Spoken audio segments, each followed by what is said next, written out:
get full access to RFR only on Patreon. Become a member of the RFR Patreon community to get more Rebel Force Radio. Bonus shows and content are available right now only at patreon.com/Rebel Force Radio.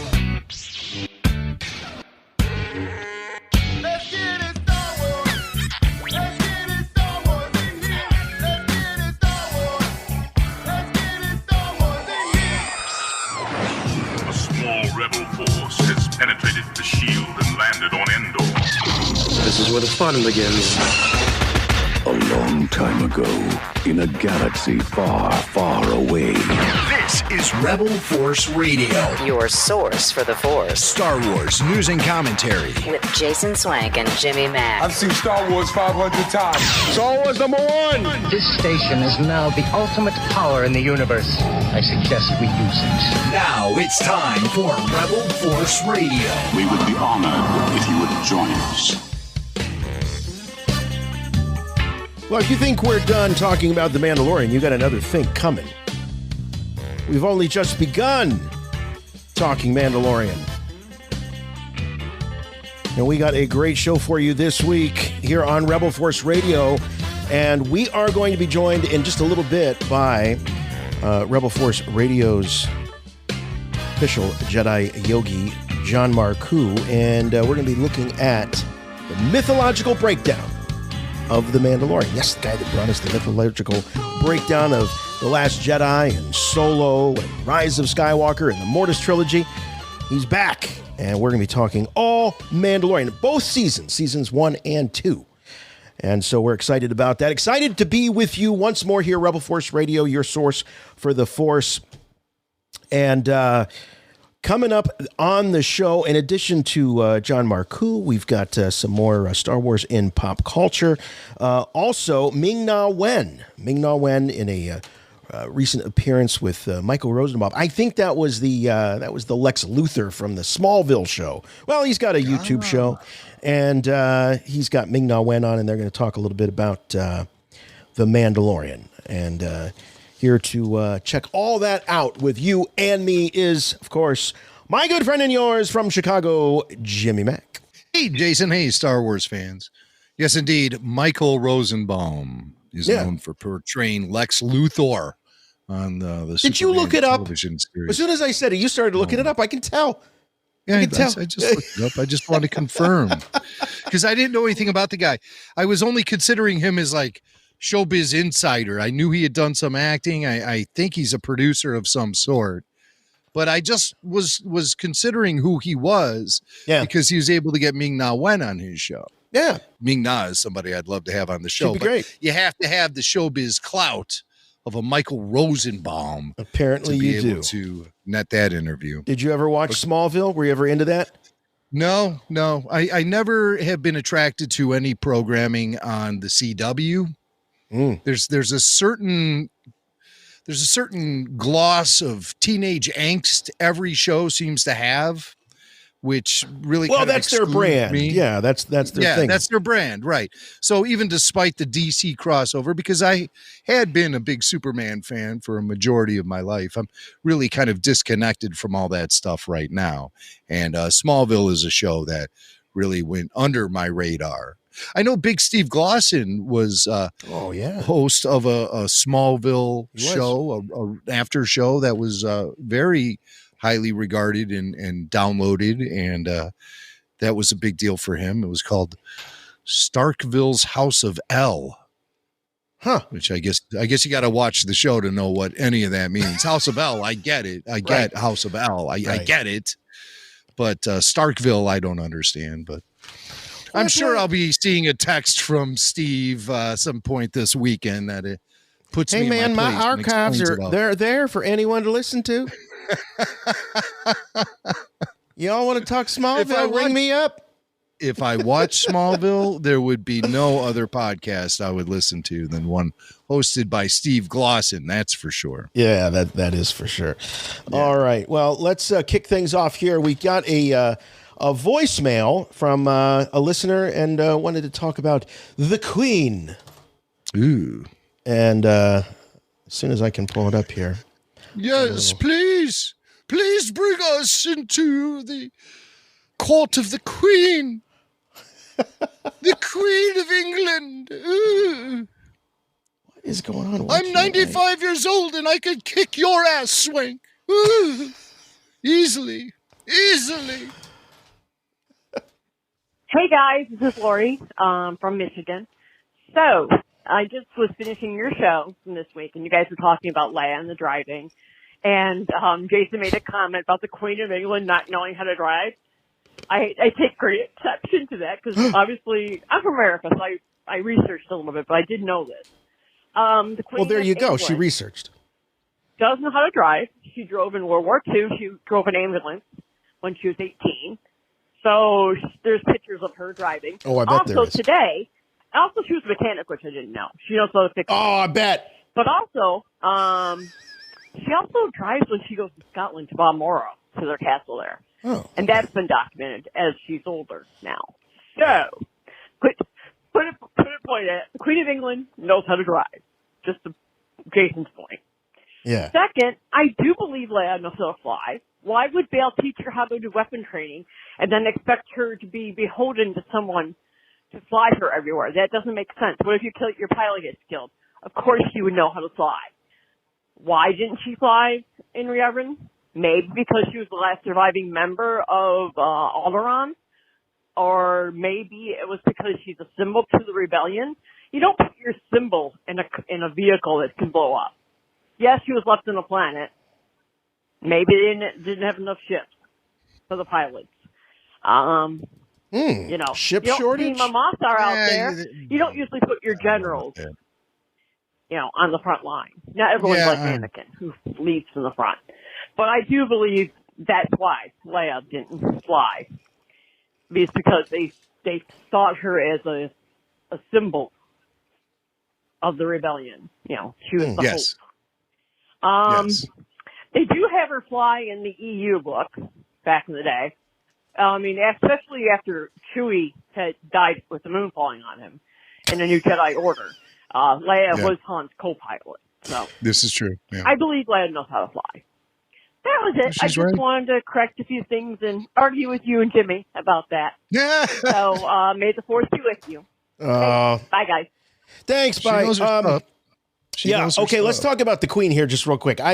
Because Kevin Lyle sent us the thing. He's like, oh, she was a mechanic in World War II, and she drove an ambulance. Okay, I'm sure there are photos of her changing tires. I'm sure that she, you know, there are photos of her driving an ambulance. And I'm not saying that she didn't play her part in the war. Everybody had to. But I'm not buying the fact that she was out on enemy lines driving, you know, dying soldiers around. And I don't think that she was, up to her elbows in engine parts and grease 8-10 hours a day, every day. I'm not buying it. I mean, I need to see this for myself. I can't. You're going to keep this can of worms as wide open as you possibly can. You telling me that I got bored after I saw the third of 100 emails about this topic, and here we're talking about. Yeah, but she's going a step further. Jason challenging the facts that people are presenting to him. I quite honestly don't want this show to devolve into some sort of debate about the royal family and whether or not they can drive a flipping car. The bottom line is you were making the point that typically royalty is pampered and every little mundane aspect of their life gets taken care of by their servants. That's the point Jason was making. I don't care about specifics about the damn Queen of England and what she did in World War II. I really don't. And I think that's irrelevant to even talk about on a Star Wars podcast to begin with. We were wrong. The Queen drives around. She takes her Range Rover to her castle in Scotland. Whoop-de-doo. But, the point Jason was making was royalty gets catered to. And typical things that normal people do in their normal day-to-day existence gets done by other people for them. And that doesn't matter if you're British royalty or Hollywood royalty. It happens the same flipping way. You get the point. Let's focus in on the Princess Leia as a pilot thing. And I think there's a lot of rationale behind what she was saying about maybe there weren't ships. Leia served as a symbol, but I mean, the stakes were so high. They were desperate. And if they didn't have pilots to fly in and take this 1 in a million shot against the Death Star, they all would have been wiped out. Not just the entire rebellion, but Leia with them. So I lean on that line that Luke says to Han, why are you walking out on them? You see what they're up against. They need everyone they can get. And Han just didn't care because he was only in it for the money. That's why I think any able-bodied pilot who was part of the rebellion would have flown in the Battle of Yavin, especially Princess Leia, if she is such a badass pilot. So that's what I think. And plus, she does have the midichlorians in her bloodstream. She could have taken that shot without the targeting computer. Other people have pointed out they say Leia is flying the Millennium Falcon with Chewie during the dogfight following the escape from the Death Star. But I don't know. It just seemed like she was monitoring the battle and Chewie was doing the flying at that point. The tricky one is when the Falcon is evading the asteroid right before the asteroid field and the Star Destroyer is pursuing them as they've escaped Hoth. There's some hardcore piloting going on there. And it can't just be the autopilot because Han and Chewie are hard at work on the innards of the ship. And so it would have only left 3PO up in front to pilot. And we know 3PO can pilot. We have seen him doing that. So I don't know. That's one case where maybe she was flying. But for the most part, I don't think that George Lucas ever intended for Leia to be a pilot. Otherwise, he would have had her fly in that battle. That's where you're getting to the real heart of this. You can look into the mythology all you want and the characters all you want, but the bottom line was we're talking about a movie that was made in 1976. And yes, she was challenging in some ways the damsel in distress, but at the end of the day, she was a princess that needed rescued, and she wasn't getting on that ship to go participate in a dogfight. If they made the movie today, yes, she probably would have single-handedly blown up the Death Star without the assistance of anybody else. But without it was made right, without a ship. Yeah, she'd just done that floaty thing that she did in Last Jedi and blown up the ship or blown up the Death Star. She would have flown right into the yeah, right. Yeah, she didn't even need a ship. She would have blown up the Death Star. Right, it would just blown up, and she'd just be there floating around. Just giving it a dirty look, and it would have blown up. So I think that's really what it is, and you're right. I don't think no matter what, how you break down the angles of the shots and her sitting in what seat, she's never flying that ship. Not on film. If you want to see Princess Leia, or you want to read about Princess Leia, flying around and being a badass pilot, there's plenty of books, and I'm sure there's comics to she flies in a lot of the books and comics. The only thing that she drives in the entire trilogy is the original trilogy, that is the speeder bike on Endor. And she shows a lot of skill doing that. And that was a big moment. I mean, I remember as a kid seeing that and going, wow, this is great. We've never seen Leia do anything like this. Mm-hmm. So yeah, that I think when you look at, choking out Jabba is a pretty big deal, but when you look at like badass Leia, that speeder bike chase is up there. That's up there. That's badass. I think her escape plan to jump into the garbage trash chute is that's kind of badass in its own way.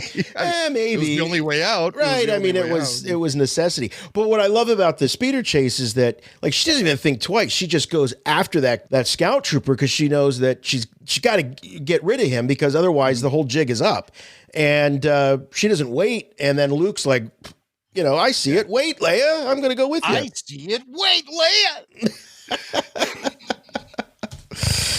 All right. Jam the comlink, center switch.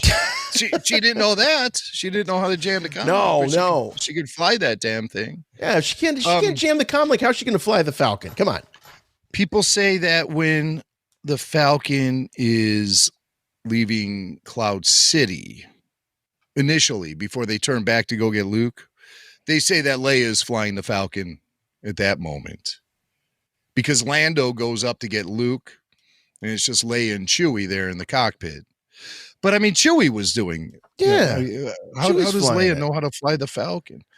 And we know that Chewie can fly it solo. He did in The Force Awakens when he goes to pick up Finn and Rey after Han's dies. So this isn't really like, I don't want anybody to think like we're condemning the character of Leia and saying she's incompetent, couldn't do it. I'm just saying, let's look at the evidence and decide on whether or not George Lucas actually intended Leia to be a starship pilot.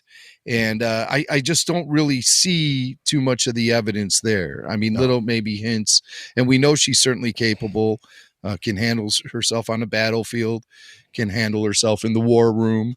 No one's taking anything away from her. We're just not going to give her things that she doesn't have. That's the difference. I'm not taking anything away. I'm just not going to, yeah. All right. Enough of that. And what about the Queen of England?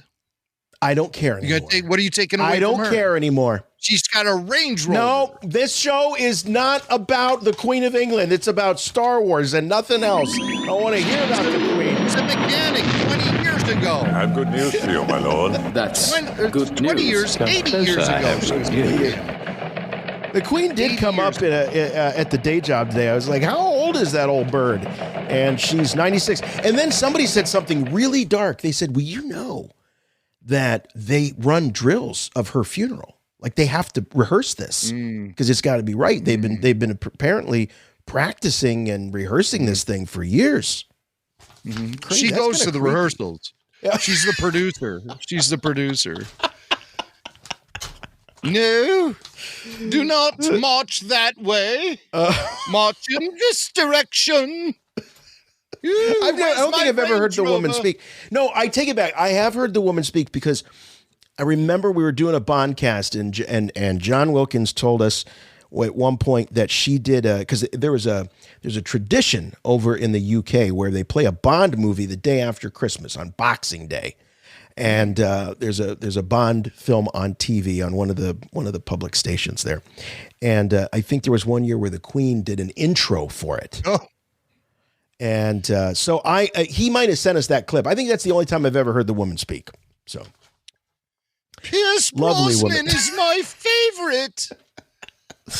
All right. Hey, we were talking about Michael Rosenbaum earlier. So he's got a show on YouTube called Inside of You. And he had Ming Na Wen on the show. And of course, I'm sure that she was talking Star Wars, right? Well, she was. No. Oh. Any question he asked her, she's just like, he says, oh yeah, tell us about the Book of Boba Fett. And she goes, oh, this water is really nice and cold. Oh, come on. But I found a couple nuggets in there that I thought were kind of interesting. All right. She talks about the moment she was able to win over Dave Filoni on the set. And it's as Filoni a story that you can imagine. Wait. Yeah. Listen closely for Ming Na's impersonation of Filoni too. Oh, spectacular. Dave Filoni, who was directing this episode, Gunslinger, he saw somebody wearing yellow and black, and he was like, "Oh, those are the Penguins' colors." And I was like, "Oh, you're a fan of the Penguins? Well, I love the Steelers." And he's like, "Oh, really?" And I'm like, "Yeah, I'm from Pittsburgh." He's like, "I'm from Pittsburgh." I'm like, "No." And he's like, "Yes." I'm like, "Where'd you go to college?" And, he went to a different college. I was like, "I went to Carnegie Mellon." And he's like, "Where'd you go to high school?" I'm like, "Mount Lebanon." And he's like, "I went to Mount Lebanon." And that was it. That was my golden ticket. They went to the same high school, obviously not at the same time, but they went to the same high school. That's right. What a small world that is. Look, he's wearing Pittsburgh Penguins colors. Yeah. By the way, is every damn team in Pittsburgh yellow and black? Yeah, isn't that odd? The Penguins, the Pirates, black and yellow, and of course the Steelers, famously black and yellow. That I find that very odd. Yes, in order to become a professional team in Pittsburgh, you have to be black and yellow and white as your primary colors. Weird, but I love her impersonation of Filoni. And of course, how else do you break the ice with Dave Filoni? You start talking about Pittsburgh sports. And that's what we did with him to a degree. I mean, he's such a big hockey fan. I was able to bond with him over that. Right. And it seemed like that would be like a regular talking point for us whenever we would see each other or he'd be on the show. And so, I mean, I tried to reel it in a little bit on the show, but I couldn't help myself. I'm like, let's talk hockey with Filoni. That'd be fun. But it worked for Ming Na on the sets. What a coincidence. They went to Mount Lebanon High School. Yeah. I wonder if anybody in our listening audience attended Mount Lebanon High School, and they're learning for the first time by listening to this show that both Ming Na and Dave Filoni went to their high school. How about the fact that Billy Mack went to the same high school as David Hasselhoff? Oh, no, that's Michael Mack. Oh, Michael Mack. My sons, Michael Mack went to the same high school as David Hasselhoff. Me and Billy Mack went to the same high school as Bill Murray and his brothers. Oh, okay. Something in that water. But at a different time, the most famous person I went to high school with was Chris O'Donnell. He was in a year right beneath me, and we shared gym class. He was Robin. Had a great career in the 90s. In a lot of big movies. Son of a Woman. We shared gym class, and we often ended up on the same team, and we would line up together because McInerney, O'Donnell, we would be always like right next to each other all the time and stuff. He always seemed like I never met him, but in his movies, he always came across as super likable, nice guy. Yeah. Mm-hmm. Yeah. He is, typical North Shore Chicago kid, good guy, clean cut. Oh, yeah. Clean cut. You can tell he came from a good family and everything. And like our own Jimmy Mack here. Who's scruffy looking? All right, what else we got from Ming Na Wen? One more clip about her talking a little bit about her experience recording the dialogue for Fennic Shand in The Bad Batch. She, of course, doesn't go into great detail about anything, but talks a little bit about the process and what it's like doing voice work in an animated show. I was so excited because, there's a chance to really develop her backstory. And it's so great to actually have been the live action character, because then when you do the animation, one, the character more. And two, it's so nice to just like go, During COVID, they sent all this like special equipment. And the only place that I could do it where I had good sound buffering was our closet with all the clothes. And I did Bad Batch in my closet. Wow. It's the craziest thing. And the quality of the sounds, because we didn't really do any ADR. The quality was incredible. New technology. Yeah. It works great. Yeah, so I'm happy I have a little studio in my basement. James Arnold Taylor would tell us stories about when he would go to host Star Wars weekends for Walt Disney World. They would set him up in a hotel, and the first thing he would do is remove all the sofa cushions from the suite and shove them into a closet with a microphone, and that's how he would create his own off-the-cuff vocal booth while on the road. And I always wanted video of James doing that, just him pulling the sofa cushions off, creating setting them up in the closet. And I've tried, since hearing him do that, I've tried similar things myself on vacation. And why let work get in the way of a vacation? You can take your work and do your work there. Yeah.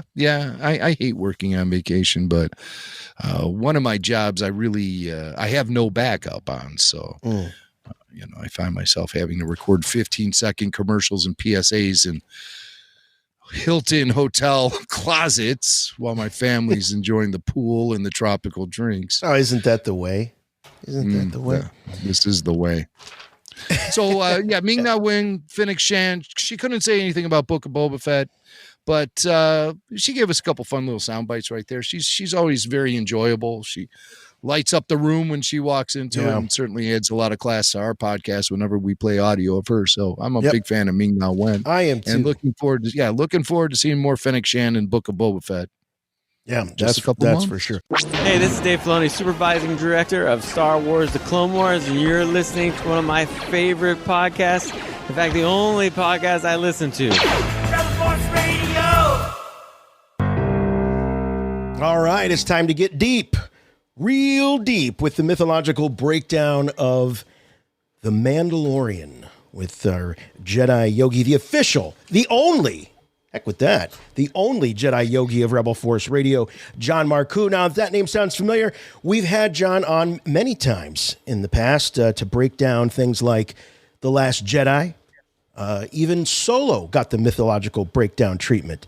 The Mortis trilogy and The Rise of Skywalker. But tonight, he is here to kind of give us a sense of how the hero's journey and the mythological underpinnings that have made Star Wars so great over the last 40 plus years applies to The Mandalorian. Have you thought about that? Is The Mandalorian on a hero's journey?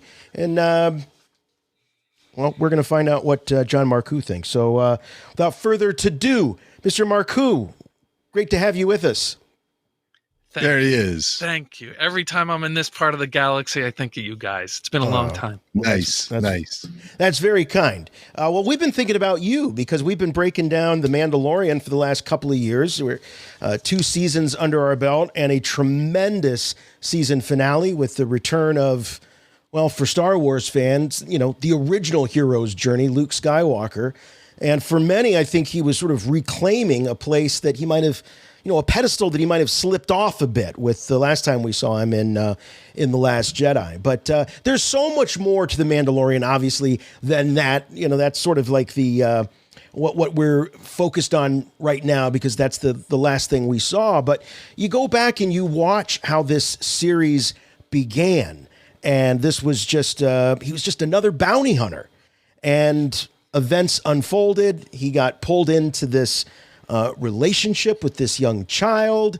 And it really changed the whole trajectory of his life. So there's got to be more to it. John, it's Star Wars. It's one man against the whole universe. What are your thoughts, just top level, in terms of how this continues the incredible legacy of Star Wars and those classic mythological foundations that we're so used to? Well, the first thing I'm going to do is confess to what they call an availability bias. Whatever's the latest thing out of Star Wars, I think is the best thing ever out of Star Wars. But I think Mandalorian's got the real stuff, and it's going to hold for a while. And if you're asking for my top-level opinion, I would say season 1 is the Iliad and season 2 is the Odyssey. Oh, all right. I mean, you can't get more classic than that on a hero's journey. For the uncultured in our audience, describe that a little bit. Give us some clues. If it's been a while since we've taken sophomore English or junior English or whatever. The great warrior, they say the greatest ever, a very clever guy, figures it all out. Odysseus in the Iliad goes to fight in the war in Troy over some hot chick named Helen. And there's always a hot chick. Always. There's a prize. In this one, it's Baby Yoda. There, it's Helen. It doesn't matter. He goes and he brawls. Okay. Right. And at the end, he's had his hero's journey. There's a complete hero's journey in season 1. And at the very end, he gets handed something and says, oh, by the way, here's your next journey. And that becomes season 2. And that's how do you get home? How you get home. And it's not his home, although under his custom, it is his home because he's acting in loco parentis for the baby. He becomes the parent. So he is literally taking the kid home. Anyway, it's the Iliad and the Odyssey. And that is as broad a scope as possible over the past few thousand years. It's the hero's journey writ large. Yeah. And what role does Grogu, Baby Yoda, or as Jimmy refers to him, sweet Baby Yoda, what role does he play in the hero's journey of the Mandalorian? Because we're used to the sage, the wizard. And in this case, we don't have we don't have a Ben Kenobi wizard type character. We have this child, but they also have these mythical powers. So I got to be honest, it sort of has stumped me when I try to think of the traditional hero's journey and how this fits. Okay, you actually asked two questions. Not first, surprising. There is not a sorcerer. There is not a Ben Kenobi role the way Ben Kenobi played it, but that role in general is known as the mystagogue. He or she who is the giver of both technology and wisdom. It always comes in combos. So when you saw Obi-Wan back in 77, he was talking to the kid about the Force, but he also handed him a lightsaber. There was a combo there. Here, you have a blacksmith, and she's also handing him new Deskar and like Q from 007. She's handing him the technology, but she's also handing him the wisdom. That's different wisdom than Obi-Wan gave. Obi-Wan was in a different situation. Now, I forgot about the armorer. I like that you're drawing a connection with the armor. I've been so fixated on Baby Yoda and Force powers, I wasn't thinking so much about the Mandalorian's own culture. And those, she also gave him the whistling birds. She gave him the jet packs in the back, like whatever they call them. But yes, as he succeeds in his trials, he gets cooler and cooler toys, just like a good old video game from the 80s too. Mm-hmm. Yeah, right. You see, a little D&D here. A little bit from the Beskar armor to anything else. I love the Q connection you're making there too, because as we were talking before the show started, not only do you get the gadget, but you also get a little bit of direction, you know, whether it be a simple, be careful with this. Right. The old man with his hand on the shoulder. Hey, here's the keys. You know, it's my Corvette. Bring it back in one piece. Right. Yeah. That's right. And Obi-Wan was talking to Luke back in the day under one condition and gave him the knowledge he needed to go on his adventures, and the amulets and the protective ideas and the full Force. Here, the Mandos, they have a much harsher situation going on. They're in secret. They're just trying to survive. And so they've come up with a creed that's hardcore to increase the likelihood of that survival. So that's the kind of wisdom she's giving him. And it comes down as orthodox rules. It's unquestioned. Yeah, you know, they're the same roles. Mystagogue. There was a lot, you know, throughout our Mandalorian after shows, you know, the idea of not being able to show your face and all of that just kept coming up. And, you know, some fans liked it, some fans didn't. Even Pedro Pascal behind the scenes, I think, had his own issues with it. But what you're saying is that it's something I hadn't thought of. It is about survival. It's not about just, and I think we find that a lot of times with some of our religious beliefs. They're at one time, whether they are currently or not, at one time they were out of necessity. There was a survival reason behind them. I feel like the scholars talk about the Hebrew Bible, the Old Testament, and it's a religion of survivors. It's built into the language and the belief system. Yeah. So you know, you could say because they're hiding out, they don't want their numbers to be known.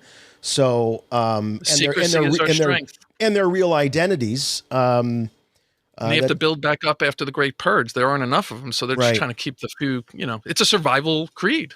Right.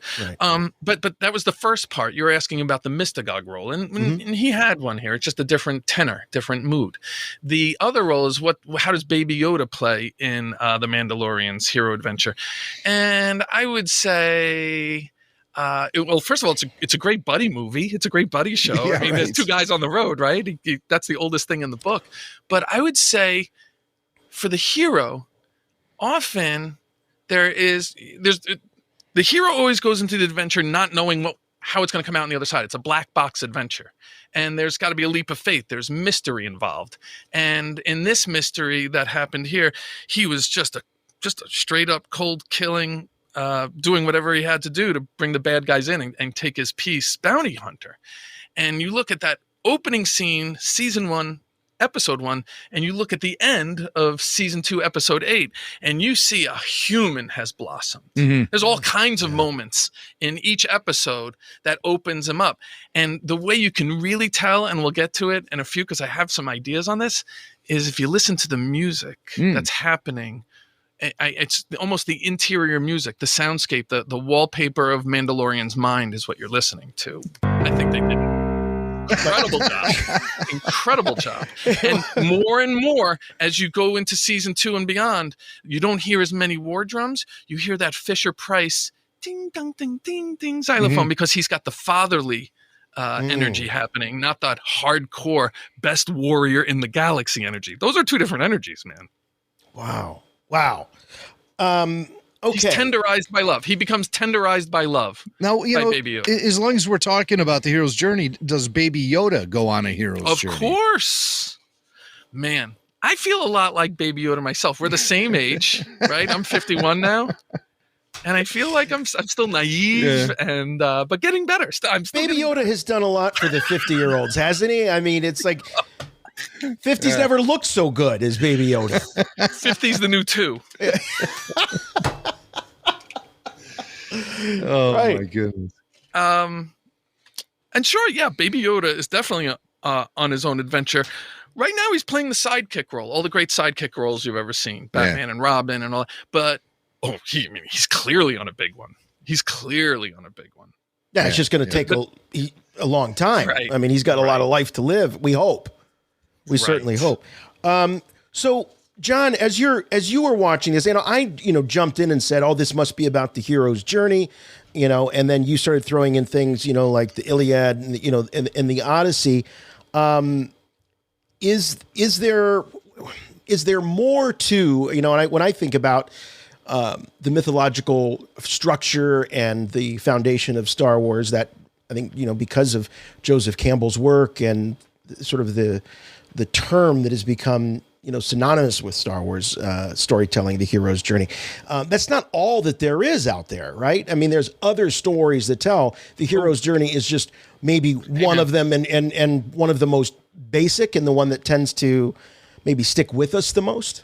Yeah, there's a primary hero's journey. I mean, it's the name, the guy who's the title, the name that's going to be on top of the marquee is going to have the most obvious journey. But Bill Burr had his own hero's journey in this thing. I mean, this is a like a conference center of heroes meeting together, all having their journeys on top of each other.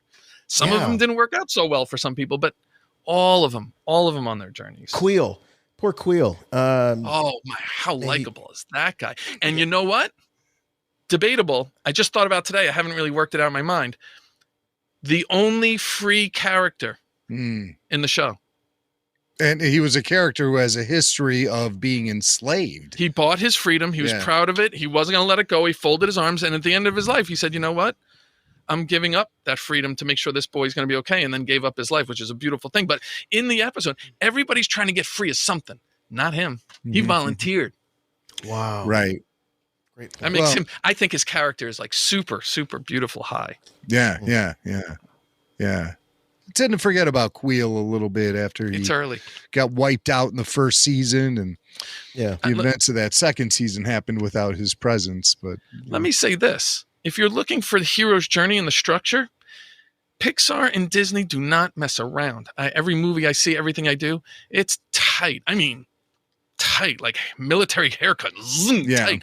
Each episode has a perfect hero's journey arc, and the season from 1 to 8, episode 1 to 8, has a beautiful arc that begins and ends. So, I mean, if you're teaching a class to kids on how to do the hero's journey, start with this. This is tight. This is easy. Yeah, beautifully rendered. What does the Mandalorian himself have to do to earn freedom? I mean, clearly he was bound to his responsibility to deliver Baby Yoda. He succeeds in doing that at the end of season 2. Spoiler alert.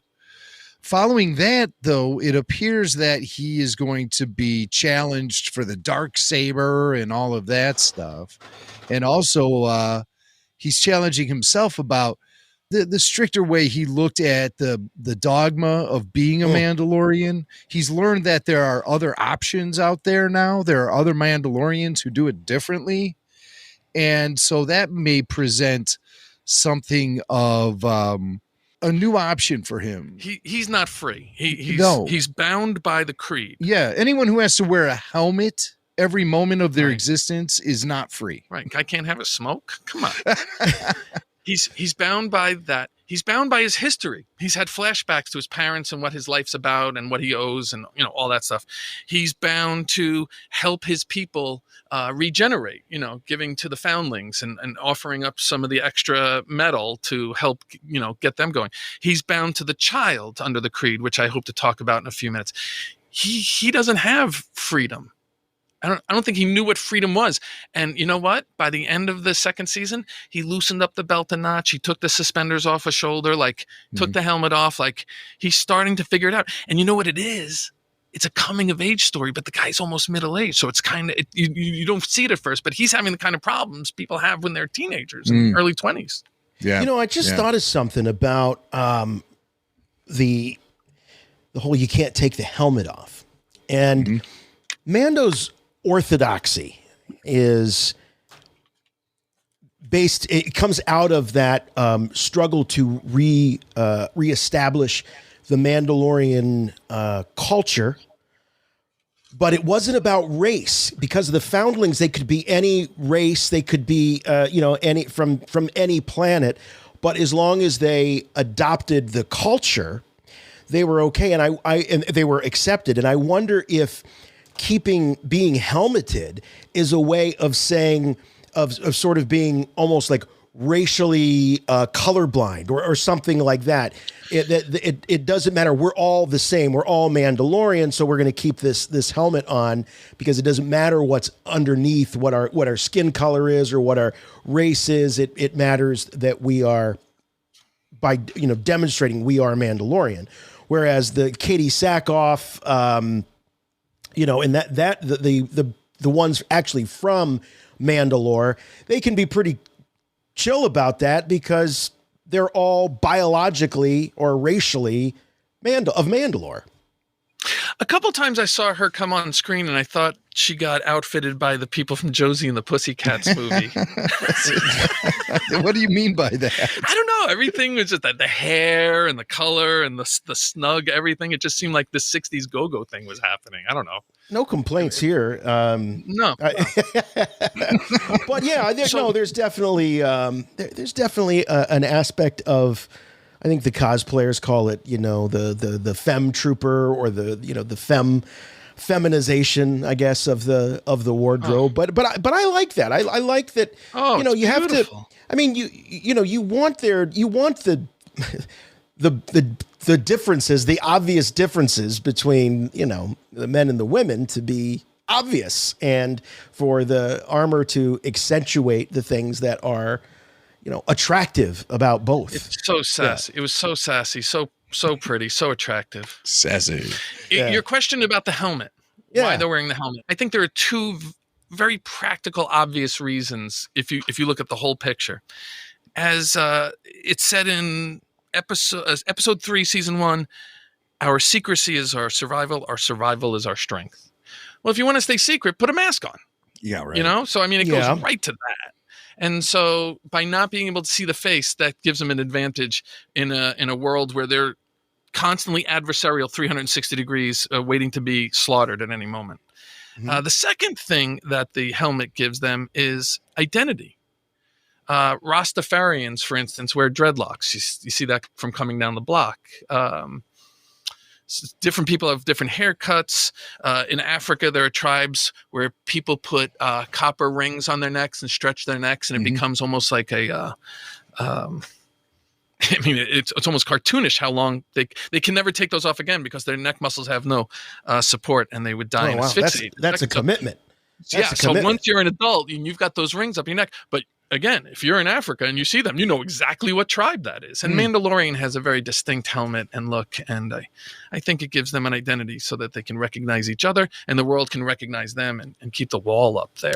Yeah, I think what was interesting to me was the fact that this particular faction of Mandalorian is all about the mask, and yet the others are not uptight about it. They have them. They have the helmets. But, you can take them off. You can sit there and eat, at a bar, at a restaurant. This is starting to sound very familiar to our own world. Take your mask off. You're allowed to take it off to eat. It's like bikini tops on the Mediterranean coast. Optional. Optional. You know what? I just listening to you talk, Jason, though, about his commitments to wearing that helmet, and how maybe the other Mandalorians out there, like a Bo-Katan, etc., they're not hung up about the helmet, right? But it's interesting to see then how that parallels with the Mandalorian really not giving a crap about the Darksaber. He was more than willing to hand it over to Bo-Katan after he had acquired it. He didn't care about that, but she is sticking to her own Mandalorian dogma and orthodox nature about having to earn that sword. Yeah, but you're so right. Doesn't care. You're so right, because to Mando, he doesn't understand. He's like, well, I can just hand it to you. What's the big deal? And she's the same way about the helmet. You know, what's the big deal? By the way, that's another sign of a great hero. He's the one that just comes along and sees the sword in the rock and pulls it out that nobody else could pull out. Yeah. He's that guy. Yeah. That is Excalibur. For sure.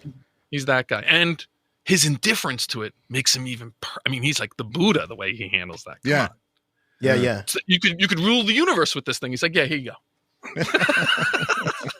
He does certainly across these two seasons. I mean, he really takes an emotional and a physical beating. I'm just, when I go back and see these episodes, I'm always reminded gosh, this guy just keeps getting pummeled and pummeled.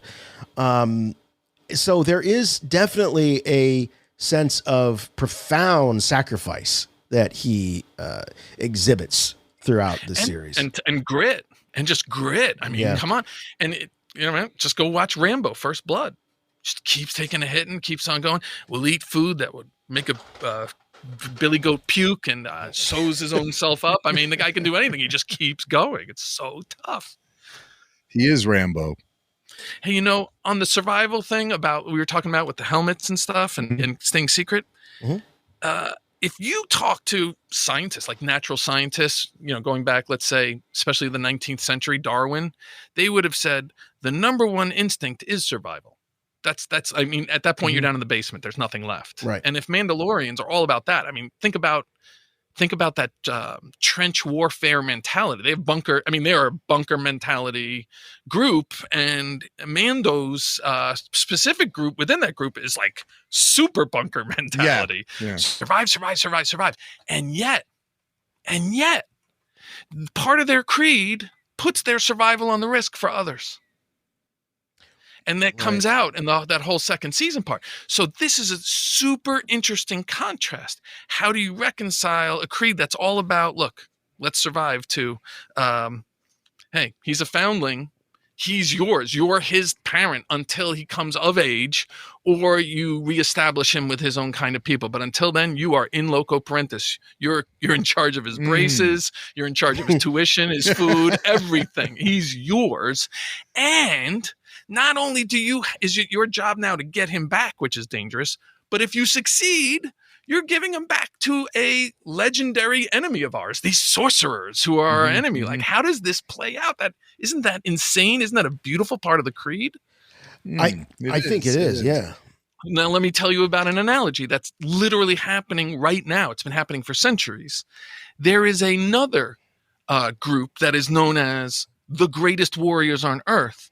They're the mostly men of the Pushtun tribe. It's about 12 million people in the Afghanistan mountains. And from that tribe, that's who's been going to be in the Al-Qaeda, Taliban, Mujahideen that took on the Russians. They're all different groups. The majority of them are not in those groups. The majority are just mountain people. And those groups they're allowed to operate in the mountains, and they get food and water. It's understood that, we're the same, but they are not indebted to each other. And then they're not in the same army. They're not sworn to each other the same way.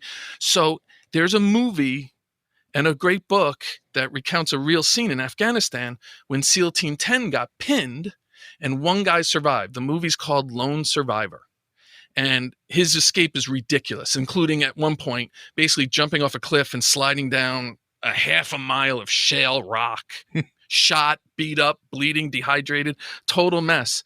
And some of the people from the local Pushtun village saw him and gave him water and all of a sudden they got into a fight about what to do, and he didn't understand what they were saying.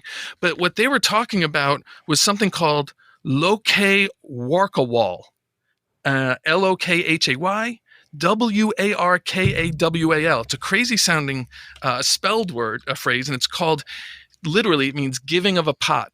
And it is a strict ancient tribe, and they have a very unbending law. And in that law, and it's about survival, and it's about all the things the Mandos are about. In that law, they have this Lokhay Warkawal rule about hospitality, and you have to provide care and shelter when someone comes to you in need. So imagine being in an Afghani mountain, a SEAL Team 10 guy with rifles all over him, bleeding everywhere, falls out of the sky into your village. You realize what's going on.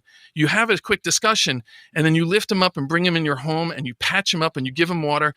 And when the Taliban's on the other side of the mountain come charging over, ready to pull this guy into 1,000 pieces, you fold your arms at the front door and you say, no. And once you make this commitment, when you make the commitment, you, your family, and your village has to fight to the death to honor that commitment.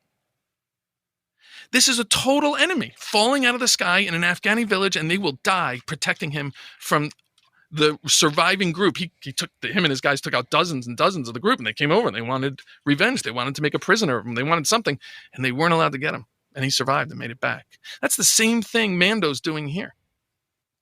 Mando is taking somebody from a known enemy, putting his life at stake to protect him and to get him back home. It's a hospitality thing. And to see that kind of, I'll die protecting my house guest for a group that's just trying to survive in the first place is extraordinary. That's an interesting way to look at it. Why do you think the armorer didn't just let Grogu be another foundling and just become part of the tribe there? She quested Mandalorian to return him or unite him with his people. I don't know that they ever came out and gave a why. I thought about that today, and I immediately thought, well, how are you going to train that guy to do the, you know what I mean? Like he's got, She recognized, you put a helmet on him, he's gone. He's inside the helmet. He covers his whole body. But I mean, the big picture is they just were ill-equipped to raise a kid with those type of powers. What if Baby Yoda slips to the dark side under their watch? That could be terribly bad for all Mandalorians. I mean, or was it because there was just too much heat on the kid? For a group that's trying to lay low. Okay. Yeah, that could be. But by that point, they're decimated. They've already been attacked. It's so interesting that the Imperial forces, they just want the kid for his blood, for his powers, for anything, like exploit. Mm-hmm. And Mando's like protect, die if I have to protect, get him home. I mean, those are two different worlds. Yeah. And that raises the game. I mean, that really raises the game. It puts almost a gentlemanly, like a wonderful, like almost medieval ideal of hooking other people up. I mean, in that world, in that galaxy where it's so cold and it's dog eat dog, it's just a wonderful thing. It's like an oasis in a desert when it comes to that kind of humanity. Yeah. And as far as the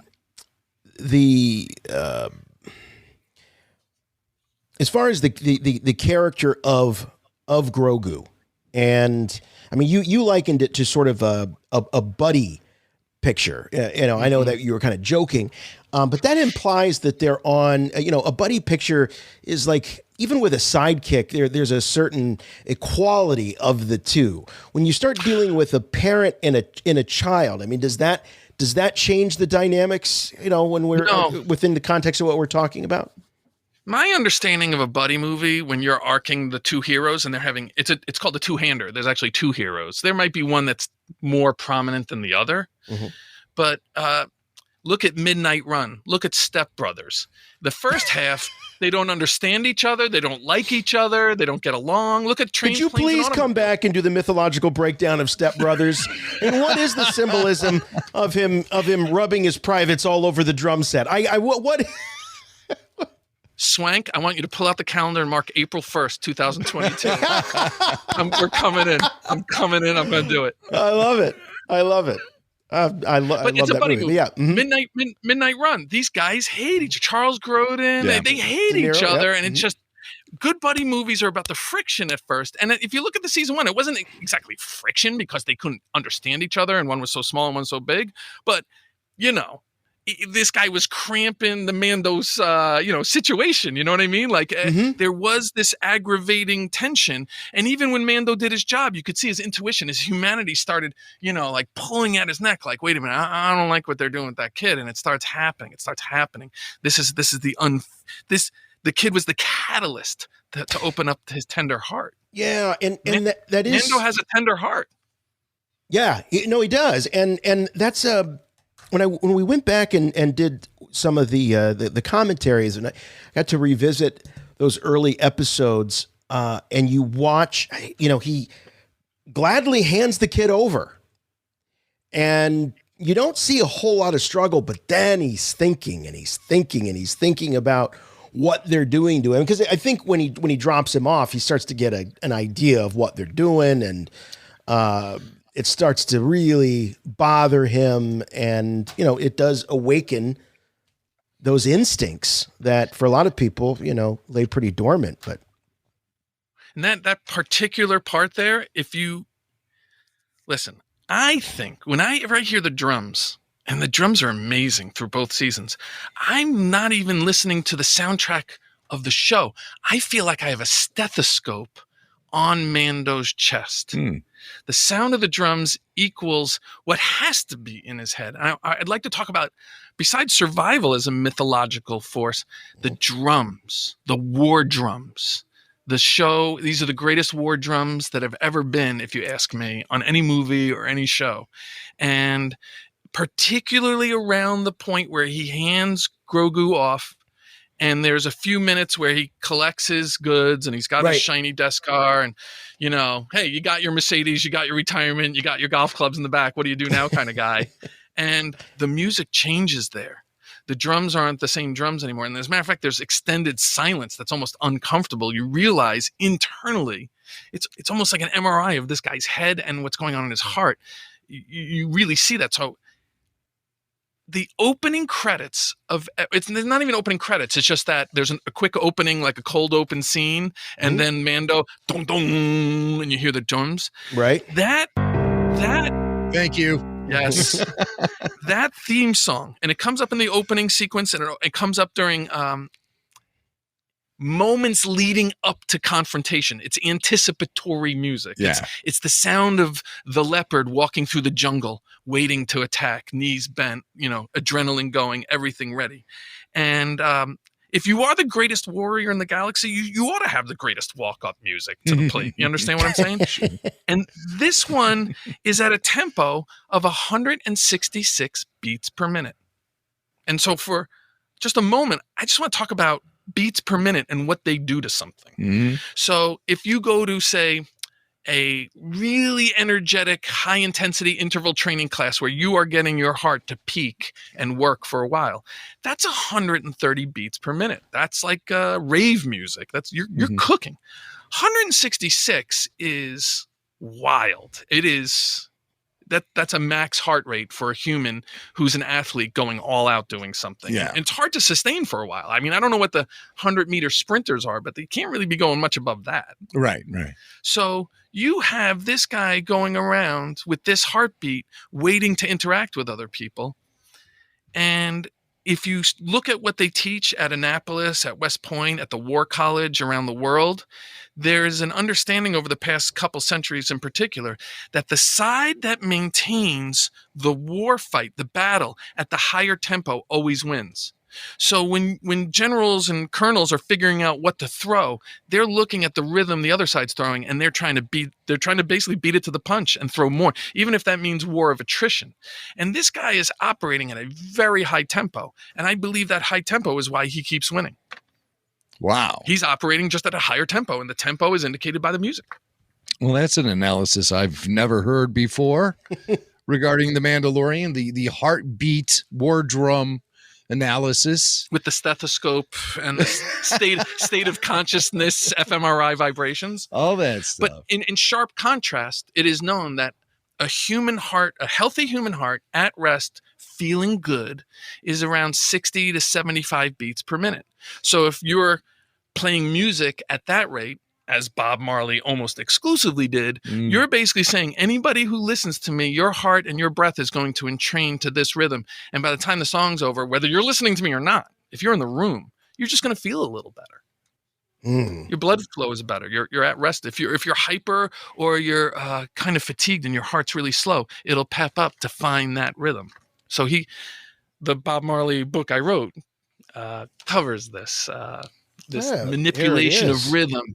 Manipulation of rhythm. The book is Emancipate Yourself, Bob Marley's Highest Message by John Marcoux. Hey. And it's really cool. It's really awesome illustrations throughout. Dozens of Star Wars Easter eggs. There are Star Wars Easter eggs as John likens the journey of Bob Marley's career to that of the hero's journey in Star Wars and beyond. And it turns out when I was trying to figure out a proper mythological structure, I looked at all the great stuff. It so resembled Luke Skywalker's in A New Hope from 1977. I laid it down on the blueprint, and I think it was the luck of a lifetime to figure it out that everything Marley did in his real life matched beat for the kind of blueprints that a Pixar or a Disney would lay down before they start shooting a film. So it's a tight story. Couldn't be happier. And he manipulated music to chill people out the same way Mandalorian keeps his heart rate at 166 to make sure any conflict he wins. Yeah. We need to get the Mandalorian's pulse somehow published in one of these character encyclopedias or something. Did you know? I would like to see Mando and Grogu swaying in the concert, listening to Bob Marley and the Wailers just groove. Well, that would be an interesting episode for sure. There'd have to be some Jawas there as well. Hey, I have one more idea about the music and the drums. Yeah. If you're going back and you ever watch Mando again and you want to tune in to the music, know that the drums do change sometimes, just the way military drums change to indicate to the troops. I mean, there's two reasons to have warrior drums: to scare the hell out of the other side and to energize your side. And so there are different signals for doing it. Like in the modern military, they have different beats. And if you're out in the field and you listen to them, you know when to charge, when to fall back, when to be on alarm. And that is happening also throughout the season 1 and season 2. There are even instances of a flute playing over the top that imitate the war whoops of, like, for instance, Native Americans. There's you know the Clint Eastwood movie? Yeah, Good, Bad, and the Ugly. Yeah, that's happening. That's a warrior. That is a confrontational sound. And I know this because I studied it also. There's a song that Bob Marley did called Crazy Bald Heads. And the opening starts with this cry that the Apache people say, that sounds like the old chiefs. That is a perfect war whoop. They didn't even know if he had heard it before or it just came out naturally. But that's one of the reasons why they so look up to the guy. They feel like he's one of the great leaders. Spiritually. Yeah. Wow. Everything he's saying, all the elders have been saying since they were kids. Well, John, the stories that we love so much in Star Wars, they're about the hero, but what would the hero's journey be without a great, supporting roster of individuals that kind of... He said roster, not Rasta, okay? He did not say Rasta. He said roster. So if you look at the, outside of Mando and Grogu, and we touched on the armorer a little bit, what are your thoughts about, characters like Greef Karga and Cara Dune, and we talked a little bit about Queel, and then also, the baddies. I mean, you've got Moff Gideon out there, and how do they map to the big hero's journey and those that help him? When the hero decides, life's not so good, there's a catalyst, there's a call to action, there's a debate, and then at some point the hero says, damn it, I'm going to do it. as in the Mando did first season when he decided to go back and see how Grogu was and violate the code of the guild. Mm-hmm. When you make that decision and you take that hero's adventure and you step over the threshold, people that you didn't even see come out of the shadows to assist the journey. If you're on the right path, the cast shows up. So that's if you look at the stories, the way they unfolded, each person showed up when Mando needed them, and then they faded away. Bill Burr showed up, Bill Burr faded. Bill Burr showed up, Bill Burr faded. He's on his hero's adventure, but they intersect when Mando needs, because it's a righteous adventure. Now, if you're talking about the other guys, well, look at Moff Gideon, for instance.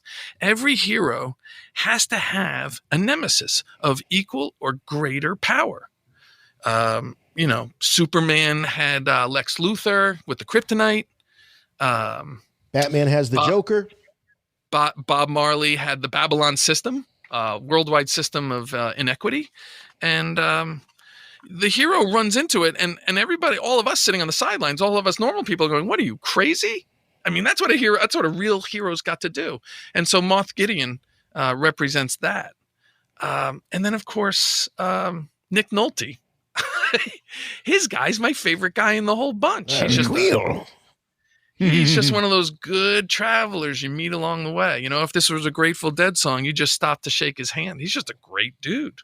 And so he's actually over his life, most of his life journeys, and enjoying one of the great life journeys. It reminds me of what he did. Reminds me of the scene from what was that movie? If you build it, they will come. Out in the Field of Dreams. Field of Dreams. There's the young baseball players are out there, and the boy's choking on candy or gum, and one of the players, who's a doctor, an old man, he gets to go back and be young and play a couple games, but he sees the boy choking, and he looks down at the powder on the field, and as soon as he crosses the line, he's no longer a young baseball player again. He's his old man again, and he's holding his doctor briefcase, and he administers the help to the kid and sacrifice. He can't go back on the field now.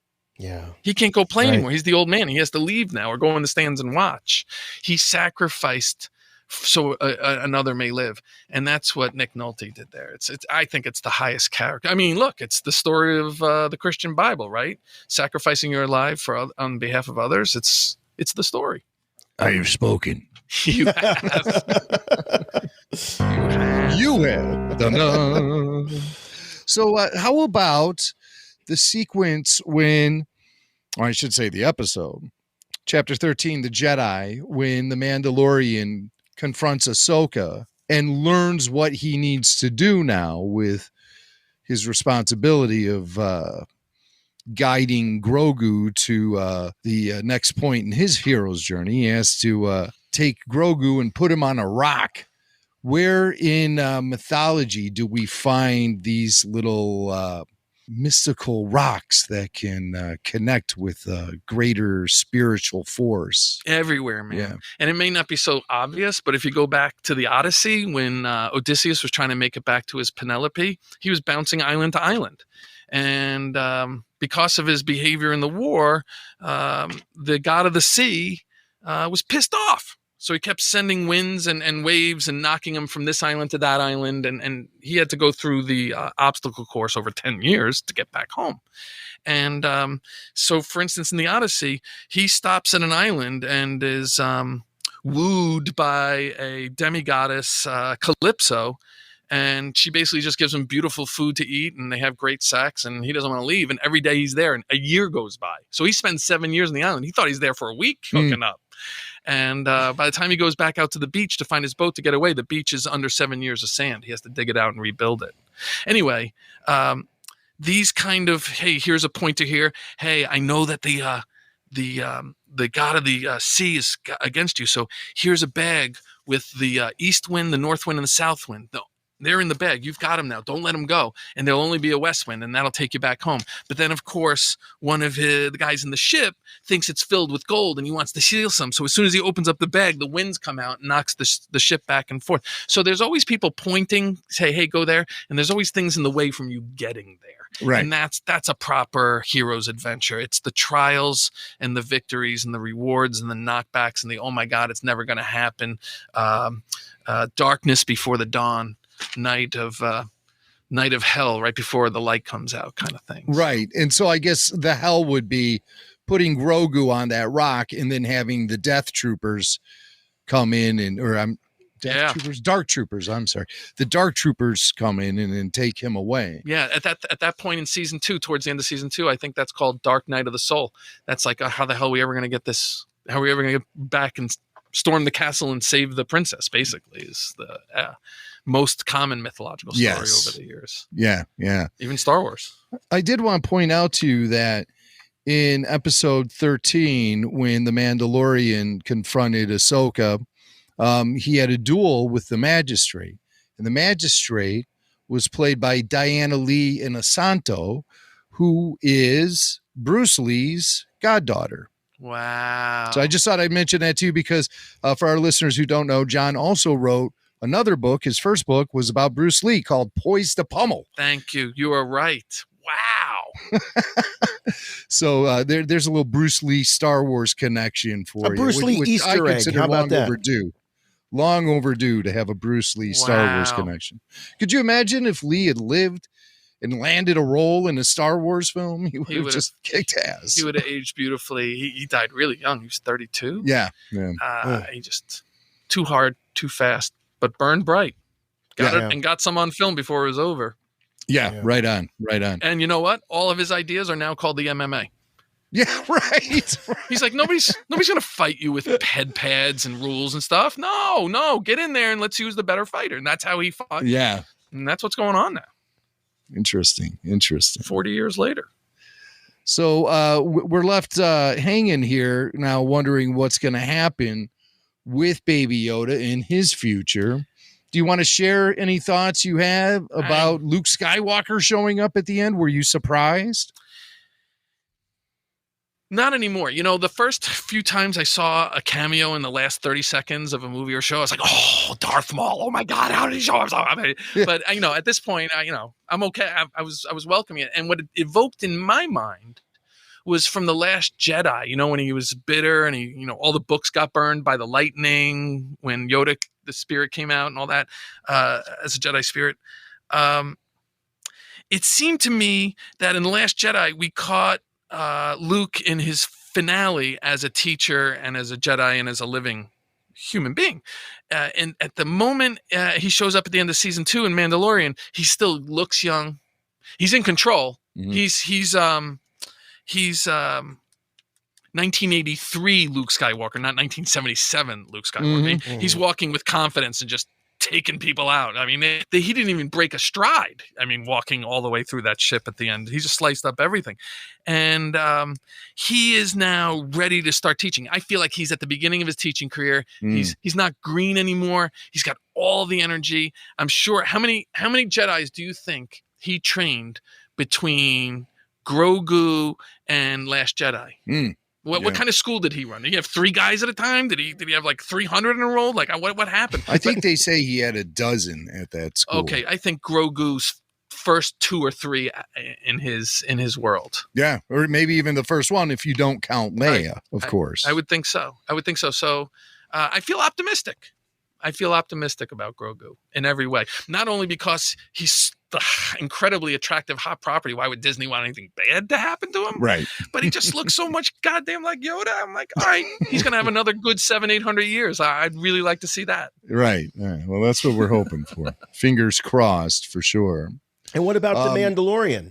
Where does he go next? What's his next? I'm glad you asked. Because I had 3 big. I was ready to talk about anything. I'm glad you started hitting me hard. I mean, you guys don't mess around. We get right to it. Right. Bam. Yeah. You got a great plan until someone punches you in the nose. That's what they say in boxing. I did come in with 3 big ideas that both I had been thinking about that also related to the Bob Marley book I wrote and the mythologies I was swimming in there, but also because I did a quick scan. I mean, you know me, I'm not even on social media. I'm not connected. I don't know what the hell's going on, but I did a quick scan of some mythological ideas for Mandalorian, and there's been a lot of discussion over 2 years, and I wanted to come up with some fresh stuff, like the drums and his stethoscope. That was the first thing that occurred to me. There was the survival, the whole ideas about survival and how they actually contradict the survival with their hospitality code. And then the third idea, it's the title of season 1, episode 8, which is the pivot point between the Iliad and the Odyssey. He's done with his ass kicking. Now he's got the mission to take Grogu, and that's the second season. And the name of season 1, episode 8 is called Redemption. Yes. And I've thought a lot about that word. Yeah, I'm sure you have. For those who aren't as well schooled on the music of Bob Marley, as John shows off his "Listen to Bob Marley, Emancipate Yourself" shirt. One of Bob's final songs that he ever recorded was a song called Redemption Song. And it's really one of his most touching compositions. It's a song that has now captured my imagination, and the book's done. And I'm actually trying to write an essay about what's so amazing about this song. It's the only song he did not use reggae music for. So reggae was the hypnotic thing that made him popular, got him around the world, and he abandoned it in his last song. All of his rhythms were 62 to 77 beats per minute, the whole catalog. But all of a sudden, this song, he goes up to 116 beats per minute. Why did he accelerate? It's the last song he ever recorded. He wasn't even going to record it. The producer's like, dude, I think you got one more for this album. And he just took his guitar in and kind of played it okay and recorded that. And then when he found out he had cancer, had like maybe 2 weeks left to live, cancer all over his body, he had a huge stroke. He was done. He still crawled out on stage one more time, played one more concert, and the final song was Redemption Song. This song was his last words. They were his dying declaration. The death meditations around him were incredible. And he actually did something that very few people in history do. He knew he was going to die, and the last thing he said was a poem. And that's a 1,500-year-old tradition among Zen Buddhists. Is your consciousness so on point that you know you're going to die, and you say, hey, everybody, I'm going to die. Listen to this poem. And then you drop it, and you drop the mic, and you go. I mean, it's an amazing way to go out. Luke Skywalker pulled off a similar thing I talked about a few years ago here. So now you take this word, redemption, which is rich in meaning, biblically, over history, even to this day. And you name season 1, episode 8, Redemption. And I looked at that word and I watched that episode the most. And I'm like, what are they talking about here? And it's a beautifully constructed script because every character has a redemptive moment across it. All of them. Even the robot, the IG-11. The unit. The IG-11 was repurposed to take care. And he's the most exciting redemptive scene in the whole movie. Comes storming in, taking out the whole village of stormtroopers. Right. But this is really Mando's redemption. All those other redemptions are singing in harmony in the background, kind of like Crosby, Stills, Nash and Young. You know what I mean? There's like a beautiful thing happening there if you're just looking at the redemption lens. But if you look at how that episode plays out, you look at season 1, episode 1, and there's a flashback where Mando remembers being a little kid, saying goodbye to his parents, getting shoved in a hole, and that's it. In season 8, they play the exact sequence again, but the visual continues. His flashback continues. The doors open. There's a robot ready to kill him. That's why he doesn't like droids. He had that moment. Right. The gun was in his face. And then boom, boom, boom, boom. The angels start singing. And all of a sudden, this Mando comes in and reaches in and says, kid, I got you. This is the formative moment of his life. No doubt. I mean, there's no doubt. Your parents just got smoked. You just got a gun waved in your face. And these guys came and rescued you, and you got to fly away. And I don't even know if he knew it as a kid, but all those guys rescued him. Most of them died. Like the guy got him away. And so he was raised, and he talks about it over 2 seasons, how he took to it and how he was so indebted to them. But here, there's a redemptive moment. He was rescued by the good guys away from the bad guys, and now here's his turn. He just gets the assignment. Grogu's yours.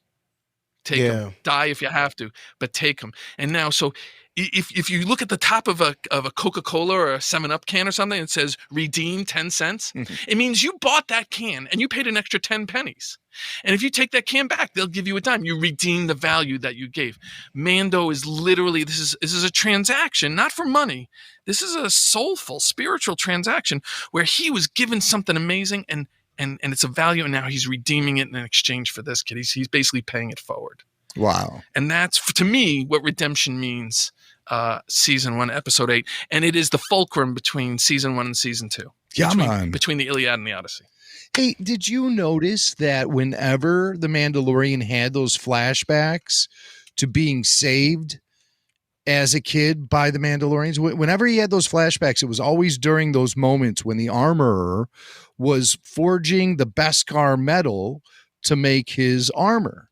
And so while he was watching the flame melt the metals and as she was forging all of that stuff, he's having these flashbacks. That's when it happens. You can almost imagine the hardcore schooling he got.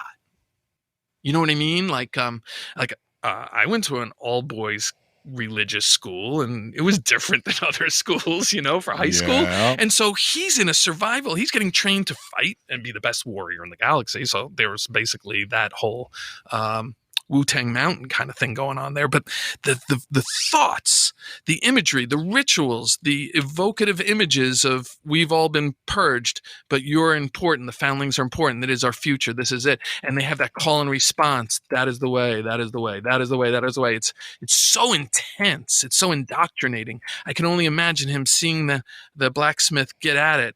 And, I didn't notice that, but thank you for pointing it out. It makes all the sense in the world. That's where you'd put that. Yeah, it was like as she's forging the metals, he's forging the memories. And she's always testing him too. Have you ever taken the helmet off? Has anybody else ever taken the helmet off? This is the way. She feels like she's the last priestess. And, when there's only 2 people left, they have to tell each other, what was our creed? I mean, they're reminding each other, and she's giving a little bit of that hardcore taste. Man, she's hardcore. She is She's hardcore. Wow. And so is your... Oh, go ahead, Jim. Well, I'm just at the point now where it's like, wow, have we exhausted everything we can exhaust from this mythological breakdown? Well, let me wrap one other idea up then. Yeah.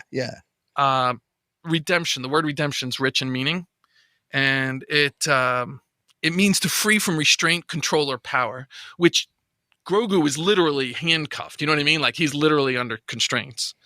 It also means to free from bondage, which he was in. But it also means to free from controlling influences like mores and beliefs.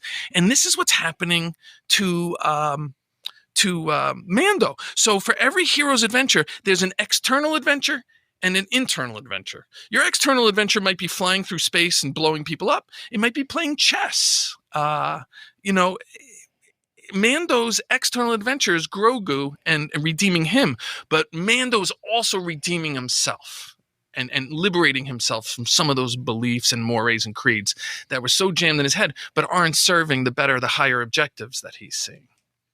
He is sort of in a little bit of a prison based on his traditions and values, and he's coming of age. He has to figure out his own path now. And so now he has to figure it out for himself. Yeah. Without the safety net of his ethical existence. He's all alone, man. He's all alone. Because he's all alone. Yeah.